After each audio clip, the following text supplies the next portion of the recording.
Clear your mind. They're staring at you again. Every human relationship is a hall of mirrors, each person reflecting back to the other not just who they are, but who they cannot bear to be.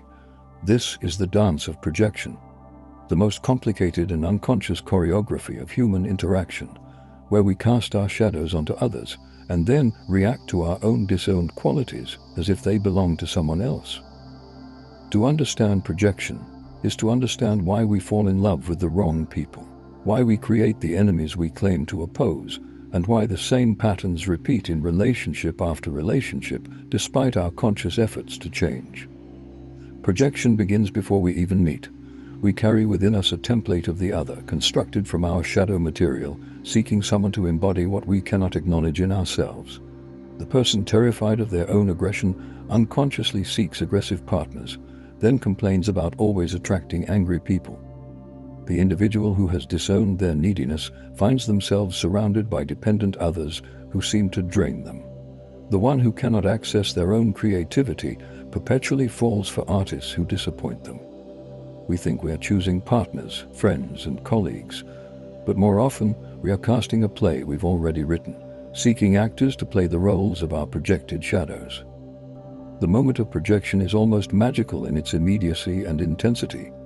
We meet someone and instantly know something about them that seems absolutely true, undeniable, and essential to their nature. They are obviously selfish, obviously generous, obviously stupid, or obviously brilliant. The intensity of our certainty should be our first clue that we are not seeing the other person but our own shadow reflected back. The stronger the reaction, whether positive or negative, the more likely we are projecting. Indifference is perhaps the only truly objective emotional response. Everything else is colored by shadow projection. Romantic love may be the most powerful form of projection, which explains both its intensity and its notorious unreliability. We fall in love not with a person, but with a projection screen onto which we cast our golden shadow and all the wonderful qualities we cannot recognize in ourselves. The beloved becomes magical, perfect, and complete in ways we feel we are not. They carry our disowned beauty, intelligence, creativity, and courage. This is why new love feels like coming home. We are reuniting with lost parts of ourselves, but projection is unsustainable. Eventually, the real person begins to emerge from behind our projections, and we feel betrayed and disappointed, as if they had deliberately deceived us. The person who is perfect becomes ordinary, human, and flawed. The qualities we adored become irritating. The free spirit we fell in love with becomes irresponsible. The stability we craved becomes boring. But negative projection is equally powerful and perhaps more destructive. We create enemies out of those who carry our dark shadow, experiencing an immediate, visceral dislike that seems entirely justified by their obvious flaws. The person struggling with their own dishonesty becomes hyper-vigilant to lies in others.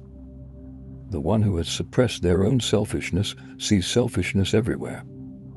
The individual who cannot acknowledge their own cruelty experiences others as perpetually cruel. These projections create a psychological prison where we are constantly surrounded by the very qualities we're trying to escape, not realizing we're carrying them ourselves. The workplace is a particularly rich environment for shadow projection. The colleague we instantly dislike often carries qualities we've had to suppress to succeed professionally. The competitive co-worker might carry the shadow of someone who learned early that ambition was dangerous. The people-pleasing teammate might trigger rage in someone who sacrificed authenticity for acceptance. Office politics are rarely about the surface issues. They're shadow plays, where each person projects their disowned qualities onto others and then fights against what they cannot accept in themselves. Authority figures attract particularly intense projections. Parents, teachers, bosses, and political leaders become screens for our projected shadows around power, control, and dependency. The person with an authoritarian shadow projects weakness onto leaders, seeing them as ineffective and indecisive. The one with a submissive shadow projects tyranny, experiencing all authority as oppressive.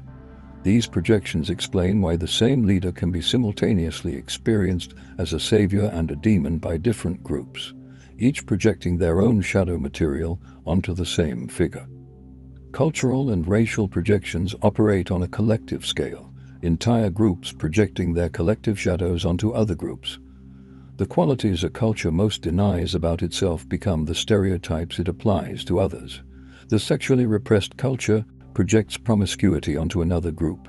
The violent culture projects aggression onto its enemies while seeing itself as peaceful. The materialistic culture projects greed onto others while viewing itself as spiritually pure. These collective projections create the other, the enemy, the scapegoat who must carry what the group cannot acknowledge about itself. The mechanics of projection are fascinating. It's not simply that we see our own qualities in others. We actually evoke these qualities in them through unconscious behavioral cues. The person who projects aggression onto others often behaves in subtly provocative ways that elicit angry responses, confirming their projection. The one who projects abandonment might unconsciously push people away, creating the very rejection they fear. This is projection as a living, dynamic process that changes lives dramatically. Projection also operates through what we might call shadow recruitment. We unconsciously seek out and attract people who will play the roles of our projected shadows. The rescuer finds victims. The victim finds persecutors. The persecutor finds those who seem to deserve punishment. These shadow dances can continue for years, even decades, each person playing their role perfectly, neither recognizing they're in a mutual projection system. Entire families operate this way, each member carrying projected shadows for the others, maintaining a delicate balance that feels normal because it's familiar. The process of withdrawing projections is perhaps the most difficult psychological work a person can undertake. It requires recognizing that what we're certain is true about another person might actually be true about ourselves. It means acknowledging that the enemy we've been fighting might be internal, that the love we've been seeking might already exist within us, and that the authority we've been rebelling against might be our own projected power. This recognition often feels like death, the death of who we thought we were and who we thought others were. When projections are withdrawn and relationships transform radically, the enemy becomes human, complex, and carrying both light and shadow like ourselves. The idealized lover becomes a real person we can actually know, rather than a screen for our projections. The authority figure becomes neither God nor demon, but someone struggling with their own shadows. This doesn't mean all relationships become peaceful, or that all people are equally trustworthy. It means we begin to see clearly, to respond to who people actually are, rather than who we need them to be to maintain our shadow projections. The dance of projection reveals that we are all in unconscious collaboration, each playing roles in others' shadow dramas while casting others in our own. The person who complains they always attract narcissists might be unconsciously seeking them out to carry their own disowned narcissism. The one who keeps finding themselves in codependent relationships might be recruiting others to carry their dependency needs. The individual who repeatedly experiences betrayal might be projecting their own capacity for betrayal and unconsciously selecting untrustworthy people to confirm their projection. Marriage and long-term partnership provide the ultimate arena for shadow projection. We choose partners who embody our contrasexual shadow, or what Jung called the anima in men and the animus in women. But more broadly, we choose partners who carry whatever qualities we've had to sacrifice for our ego identity. The organized person marries chaos. The emotional one chooses logic. The adventurous selects stability. Initially, this feels like completion, as two halves making a whole. But over time, the very qualities that attracted us become sources of conflict. We try to change our partners, not realizing we're trying to change our own shadows projected onto them.